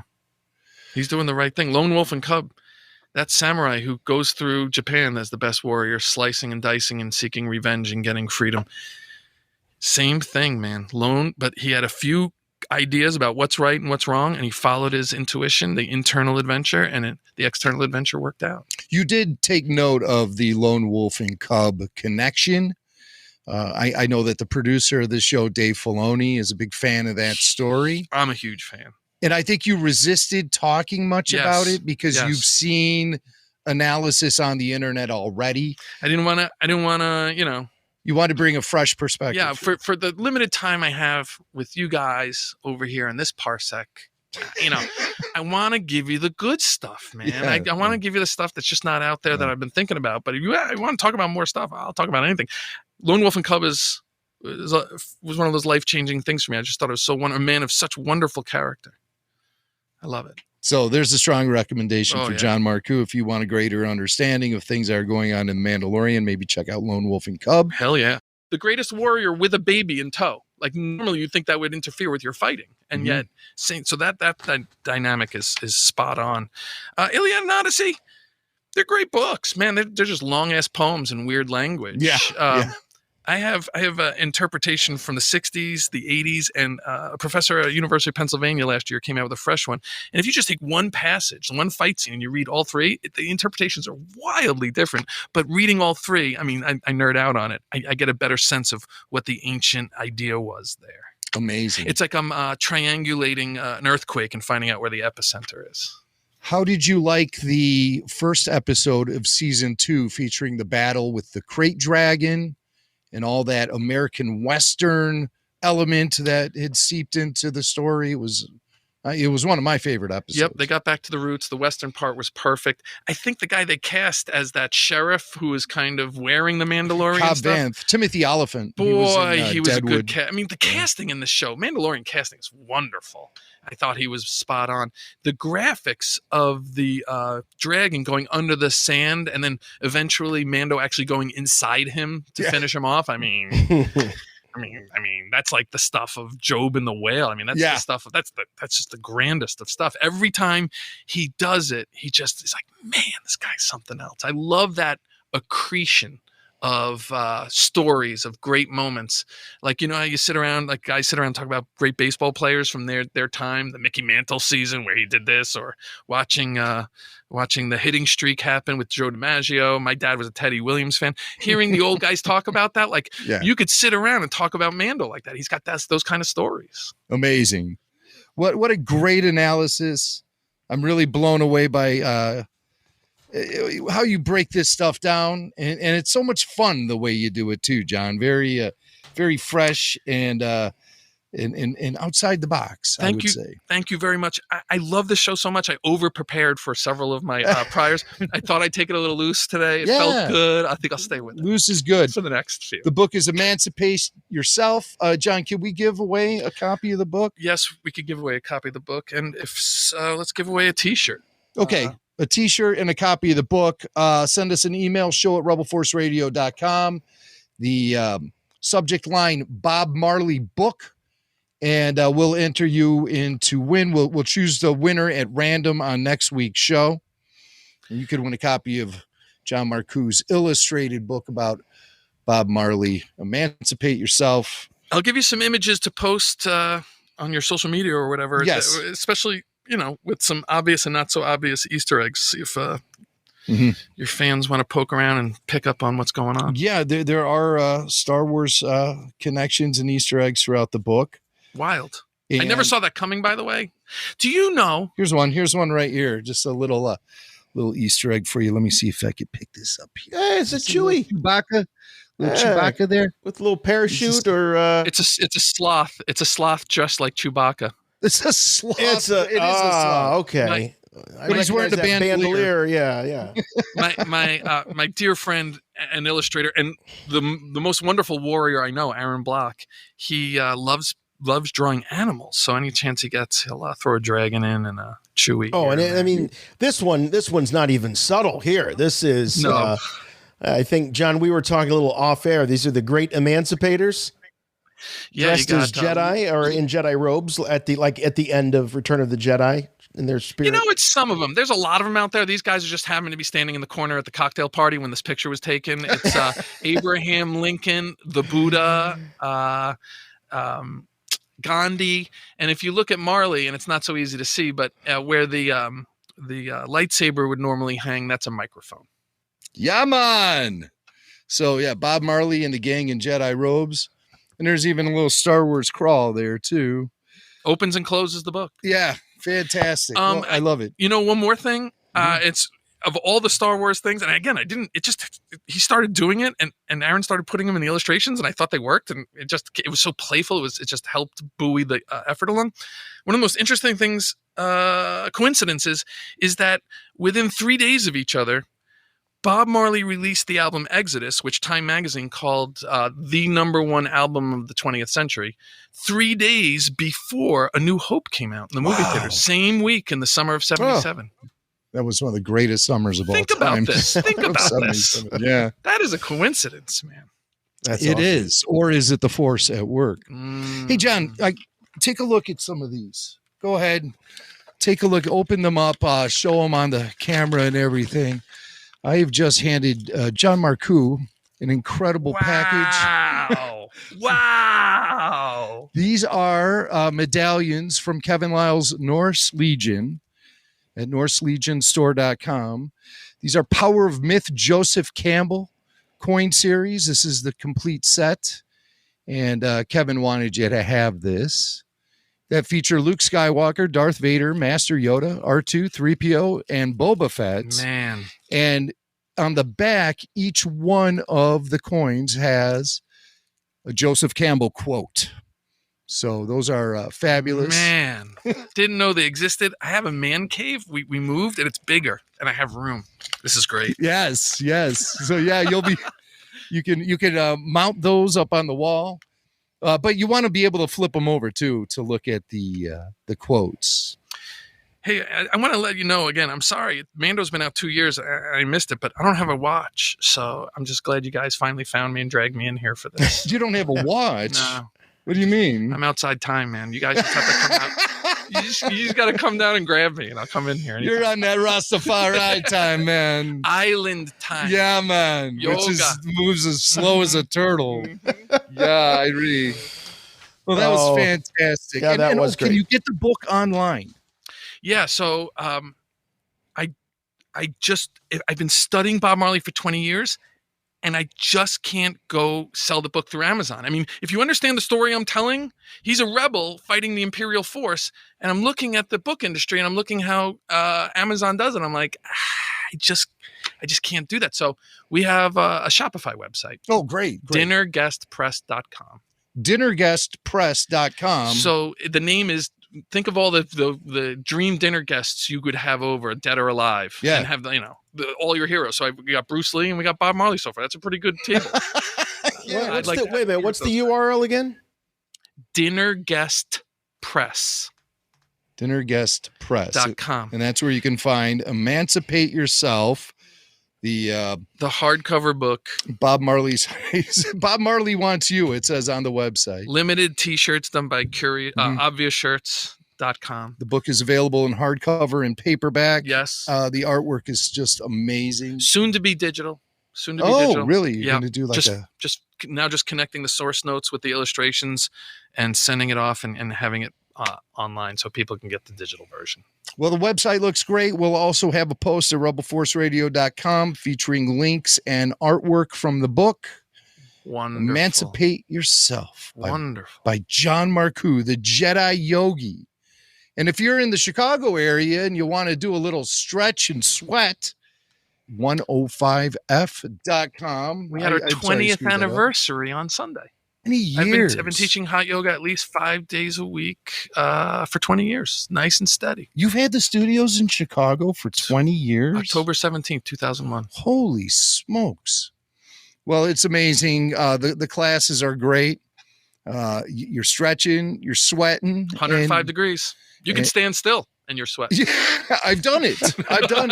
I've stood still in your studios and almost passed out. So there's 3 studios in the Chicago area: South Loop, Lincoln Park, and Wicker Park. And you can find information about it at 105f.com. It's the closest thing to Jedi training I've ever seen in my life, and I get to do it every day. Wow. Yeah, he goes in there. He actually teaches classes with Yoda on his back in a little backpack. It's totally Which true. is incredible. I mean, have you ever seen a better looking 68-year-old in your life? Look at this. John Marcoux. You sweat like John. No, he already said he's baby Yoda's age. That's right. Yep. That's right. No, and he's got the t-shirt on. Listen to Bob Marley. I think you look younger every time we have you on the show. Yeah, you are kind of ageless, aren't you? I'm lucky. You're like a Stamos. Really lucky. Without the Greek eyebrows. Oh, my goodness. Well, thanks so much, John. We look forward to your next mythological breakdown. Of course, we have the Book of Boba Fett launching at the end of December. Wow. Which is going to be essentially the next chapter in the Mandalorian story, 8 episodes. And maybe we can get you back for a little mythological breakdown of Boba Fett. It's kind of like when Maude and the Jeffersons broke up with Archie Bunkers and stuff. I think that's a brilliant way to do this. I think that's a great way to do this. Yeah. Right. Yeah. Right. Ahsoka is also going to be getting her own series as well. So spinoffs. Yeah. Spinoffs or like when Grady left Sanford and Son and had his own show. That didn't work out quite so well. But no, I think Sanford and Son got canceled and then they gave Grady his own show. Isn't that how it went? Is that how it went? I can't remember. It was all so long ago. I think Red Fox had some sort of contract dispute, and he sat out a season, and they brought Grady in. Grady was living with Lamont at the house, wasn't it? That happened all the time in the 70s and 80s when the stars of TV shows would have contract disputes and they would disappear. Red Fox. He didn't have contract disputes. He kept his 38 in a brown paper bag and said, "Put the cash in the bag," and you put the cash in the bag. Oh boy, that's true. That is true. Some of the stories I've heard about that guy from Bob Einstein. He had the greatest death in all of celebrity history. You know how he died, right? On set, right? He had a new show in the early 2000s, a new sitcom. Right. And they had a couple in the can that had already been on air. And he was backstage rehearsing with the crew, his fellow actors. And they were just joshing around. And they were about to go out and film. And he grabbed his chest and he went like this. And they thought he was putting on his old show. And he was actually having a heart attack. And he dropped dead right there. Because that was his shtick, having a heart attack. But he dropped down and they laughed. Yeah, they laughed. That's the way to go, baby. Oh my God. There's a similar story about how one of the godfathers of the jam band scene, his name was Colonel Bruce Hampton, and he used to have rock and roll would strip his soul from him in the middle of the concert, and he would go on his knees and hold his chest, and they were celebrating his 70th birthday at full stage, packed with musicians. Wow. John Popper, Warren Haynes, Susan Tedeschi, tons of musicians celebrating this man's life. And he goes down on the knees and they all think he's doing a shtick. And he slumped over the monitor and that was his final performance. Man, that's poetry. That's rough stuff. That's how Mac and I are going to go out right here behind these microphones. Right. I'm like, there goes Jimmy Mac with one of his goofy impressions. We'll just disappear and our clothes will drop. For me, I'll be in yoga. The last pose in the class is dead body pose. So you lie down and you pretend you're dead. And then that's it. Yeah, that's all. Man, he's taking this really seriously today. Right. Really mastered that pose. He really got a hold of it. It's so hot in there, though. Your corpse will keep sweating for a couple hours after. Well, this is a morbid way to end a really upbeat and positive conversation. But we're so glad you were able to spend time with us again. Again, the book is Emancipate Yourself. Look for it at Dinner Guest. It's dinnerguestpress.com. I love the name of that. That's great.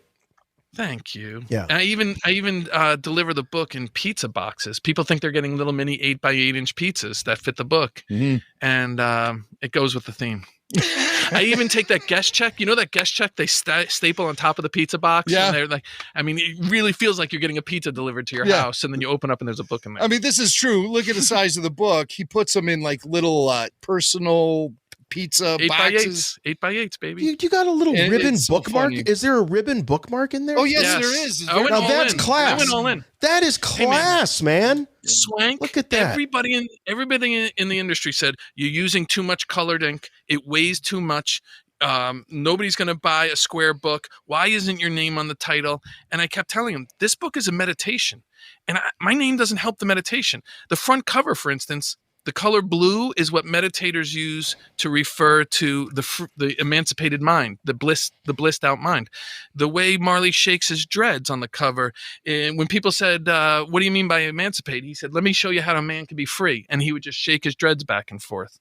So like everything about this book is drawing the reader to think about freedom, not only Marley's and his adventure, but their own. And so I didn't want to, at some point I just stopped listening to the advice and I said, I'm going to make the meditation I want to make and let it be what it is. But it's been a wild story. I am a rebel in the publishing industry. I'm not doing. I love it. That's the way to be, man. Because you're doing it. You're doing it for you too. It's not. Someone said, "What's your audience? What's your demographic?" I go, I know that answer. Me. I have an audience of one, and when I'm pleased, it's ready. Perfect. Well, you fit in here with us at Rebel Force Radio. Freedom. because we do it the same way. Way to turn around from the morbid stuff. All right. We're going out on a high note now. All right, check it out, dinnerguestpress.com. And as Jim said, if you're in the Chicago area and you want to go sweat it out, you can go to 105f.com in one of the three locations. Next time I'm out there, I'd love to do that. I've always wanted to do some yoga. Really. It's a beginner's yoga. It's the place to go. I love you guys. Thanks for having me. Thank you, brother. Anytime, man. Thank you so much.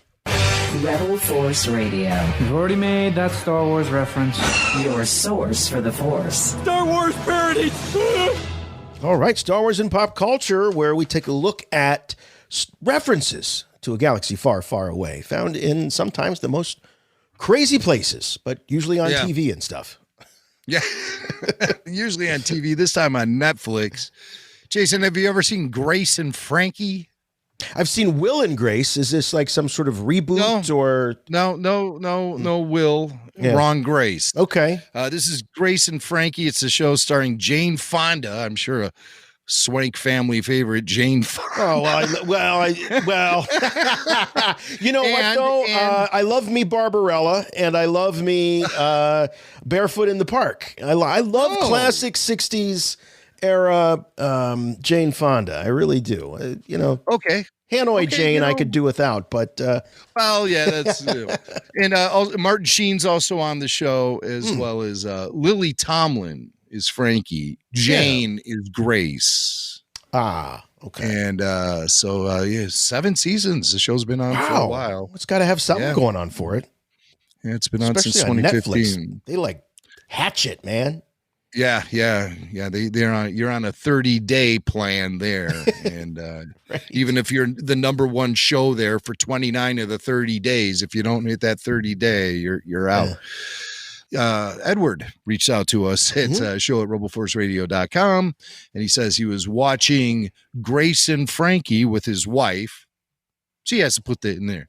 With my wife. He has to put that in. Yeah, we get it. You're married, okay.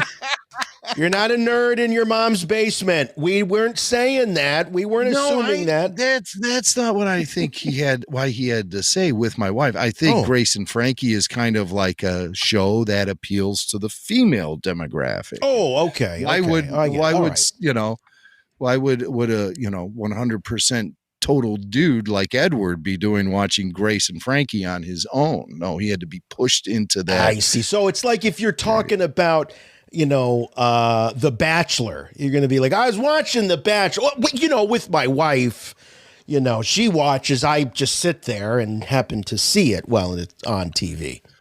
Well, I don't know about The Bachelor, but I know with Grace and Frankie that Edward demanded a disclaimer there. So we're honoring it. Okay. He found, but it was worth it. It was worth it because he found a Star Wars reference in season 7, episode 2, called The Arraignment. Mm-hmm. Or is it Arrangement? I'm not sure. Everybody loves arrangement. What happens here is there are these two people.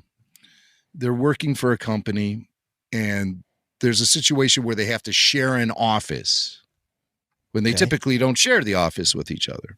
Uh-huh. So a lady moves into the office with the dude. And the dude is, he has nerdy tendencies. Oh. And some of those nerdy tendencies include displaying vintage Star Wars action figures on his desk. So who hasn't done that? Well, So, guilty as charged.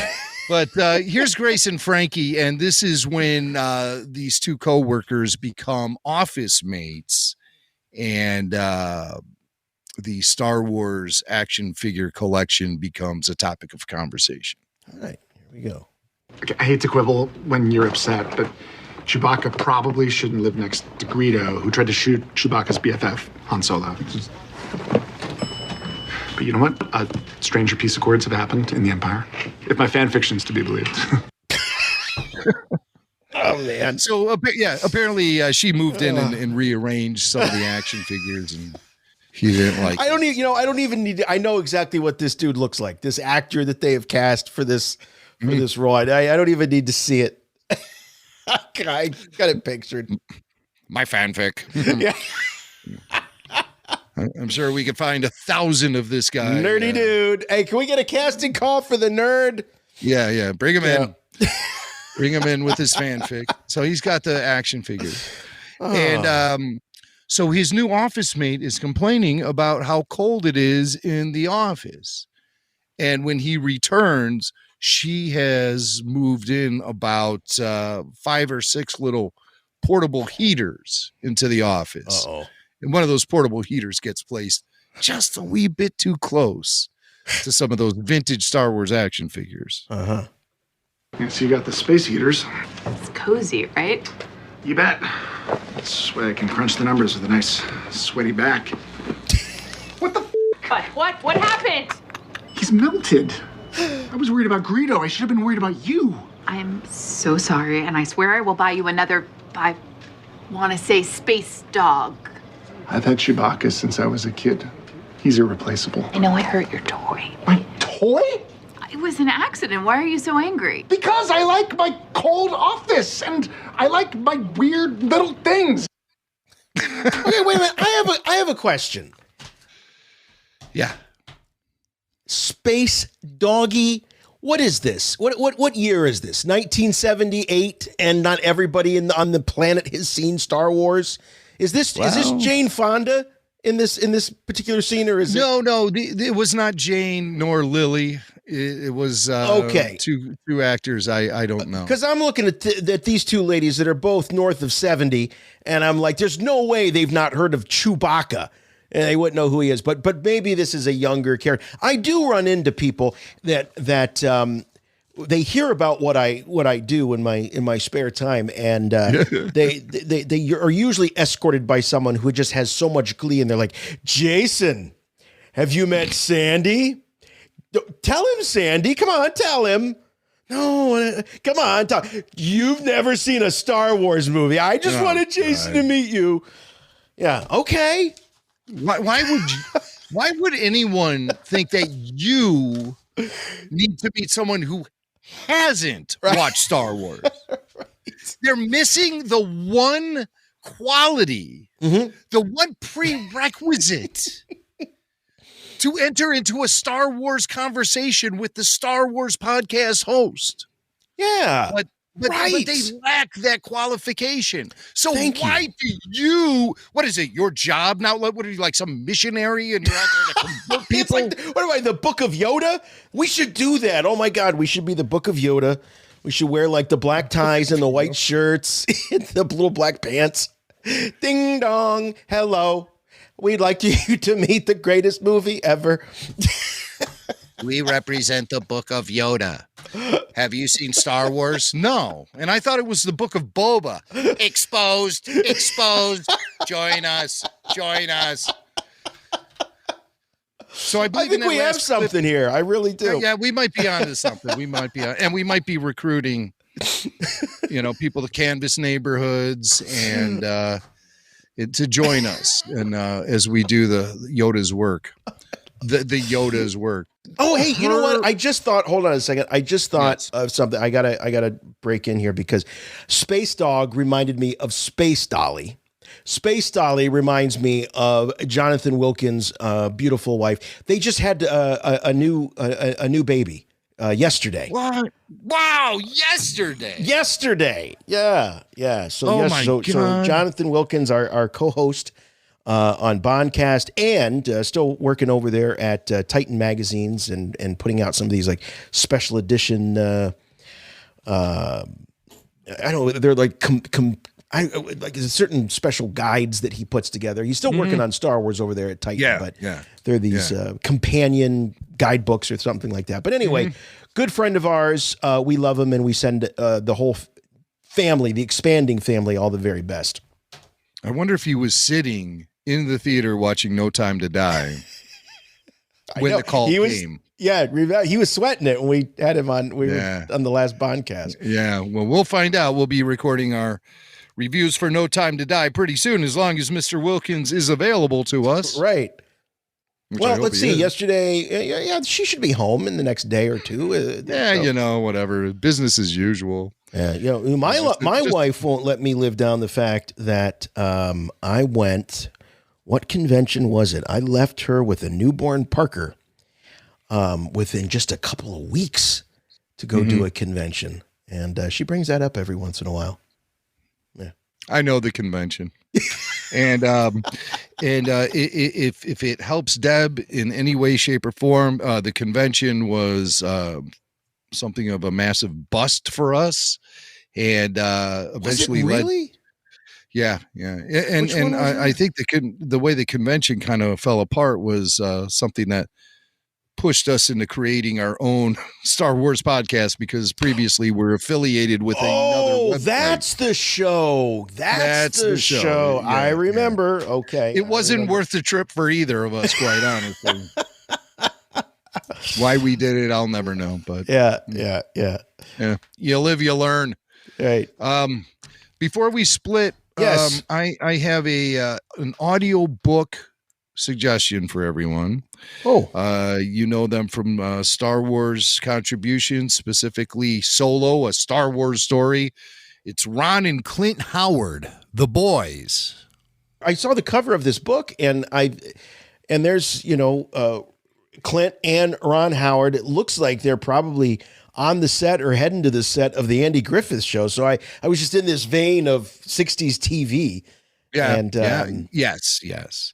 And that's really where the heart of the book is. I thought it was going to be about their entire careers, but it really only takes you up until Ron starts to segue away from acting into becoming a Hollywood director. There's stories about the family. They grew up in a showbiz Hollywood family, and their parents were both actors and kept acting well into their senior years. I didn't know that about the parents. I mean, Ron Howard, what I respect so much about him is that, and it's almost cliche where you have the child actor turns to drugs and has addiction problems and all that. But Ron Howard is that example, and Clint, I think too, of how it can be done right. And great parents, and the stories that I've just heard in interviews of them helping them learn their lines as kids before they could even read. Ron Howard was doing Opie on Andy Griffith before he could read. Yeah. And Clint was the bald alien king on Baylock. Star Trek. Yeah. I mean, he was just a toddler when he did that. Yeah, that laugh, because the voice was dubbed. So it this adult voice. So you get stories about Ron and Clint as young actors, and it doesn't get into really detail about Solo at all. I couldn't find any references to Solo in the book. They might be there, but I couldn't find them. Ron was a very young actor when he did American Graffiti for George Lucas. And as a matter of fact, it was the final time he was ever credited as Ronnie Howard.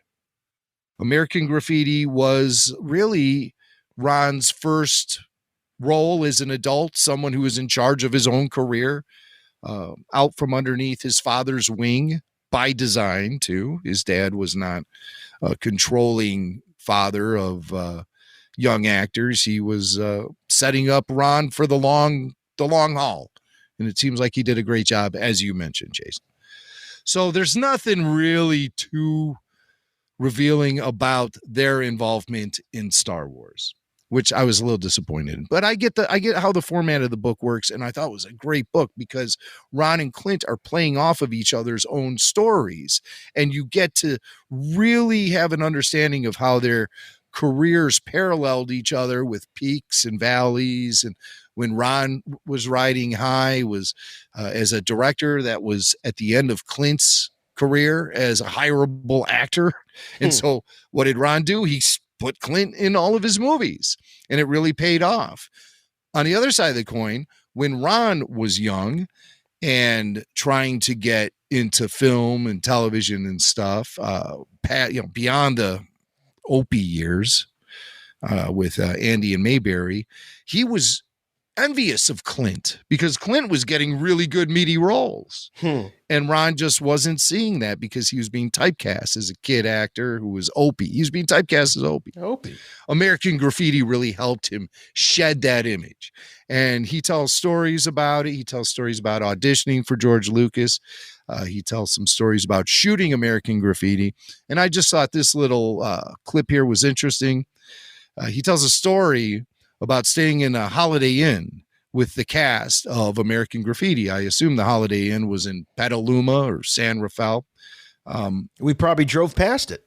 Yeah. It's not a big place. He was staying in a hotel with the cast of American Graffiti, people like Cindy Williams, Richard Dreyfuss, and Harrison Ford and Paul LeMat also starred in American Graffiti. They were staying in the hotel, and Ron tells a story about they were being a little rowdy in the hotel. Harrison Ford leading the way with all the rowdiness. I know this is hard to believe, right? Right. But here's the story, Ron Howard from The Boys. Harrison and Paul were the cast hellions. They treated that Holiday Inn like it was the Sunset Marquee and they were Led Zeppelin, trashing their rooms and generally raising a ruckus. One Saturday, when we had time off, they were drinking beers and pitching their empty bottles out the window, watching them crash in the parking lot. Then they tossed an unopened beer, which exploded on the blacktop in a gusher, which made them double over in laughter. I was concerned that the shattering bottles were getting just a little too close to my still new VW Bug. "Harrison, Paul," I said, "you can have your fun, but I have to go downstairs and move my car. Can you hold your fire while I do that?"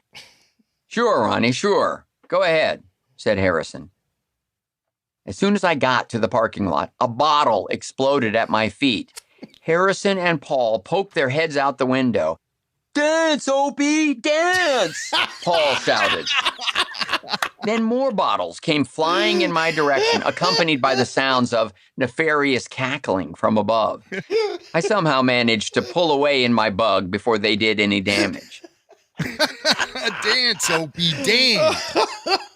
I gotta hear Harrison yelling that. That is great. Look, LeMat, there he is. Opie, give me a bottle. I don't care if it's full. Give me the bottle.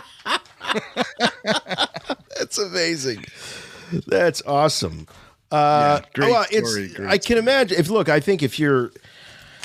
I'm sure if you're a fan of the Andy Griffith Show and Happy Days and just 60s television and 70s film, that this is probably a great book. Great stories like that. It's wonderful all the way through. And two brothers, that shared it all. Despite being disappointed there were no stories about the making of Solo, I really did enjoy this book. It's The Boys by Ron and Clint Howard. Check it out. It's really great. Awesome. Dance, Opie, dance!